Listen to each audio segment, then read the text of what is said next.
Για να δούμε τώρα αν έχει πέσει ζαμπόν εδώ στην υπόθεση. Θα το πατάμε? Ναι. Μενού. Για να δούμε τι έχει κάνει εδώ το κολοπένι. Για να δούμε έτσι, για να μπαίνουν κάποια πράγματα στη θέση τους. Σωστό τον εβλέπω μέχρι τώρα. Ωραία. Πόσο? 0%, 5-6.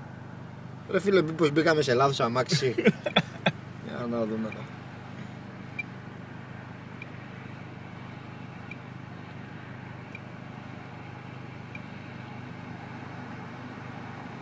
Δυνατός. Καλώς,